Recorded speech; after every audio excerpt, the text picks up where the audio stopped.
Hello everyone, today we're going to be making peanut butter oat cups, one of my favorite healthy desserts. So first we're going to get out our bowl and we're going to put in 2 cups of oats. Next, we're going to put in half a cup of honey of your choice. And then we're going to pour it in our bowl. And we'll add a 1/4 cup of peanut butter. Make sure you get all of it out of the cup.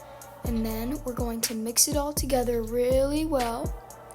And if it feels dry, you can add 1 to 2 teaspoons of water to make it a little less dry.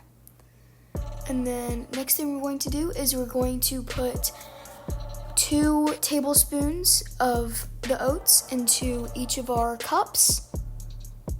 And once we are done with that, we're going to start making our chocolate layer. What you're going to do to make your chocolate layer is you're going to get 6 ounces of the chocolate of your choice. If you are melting meltable chocolate, you don't have to use any coconut oil. But if you're melting chocolate chips, you add as much coconut oil as you see fit, or about as much as I'm adding here. So after you add your coconut oil and chocolate chips to a microwave-safe bowl, you're going to put it in the microwave for 20 seconds and then mix it. And then if it's not melted, do it for another 20 seconds and repeat the process. After you take your chocolate out of the microwave, it should be nice, creamy, and thin. You add 2 tablespoons on top of your cups. If you have any leftover chocolate, distribute it evenly, and then throw them in the freezer for 5 minutes. Once you take it out, your chocolate should be pretty hard. Now it's time for our peanut butter layer. We're going to add 1/2 cup of peanut butter into our bowl. Make sure you get all of that out because you're going to need all of that peanut butter.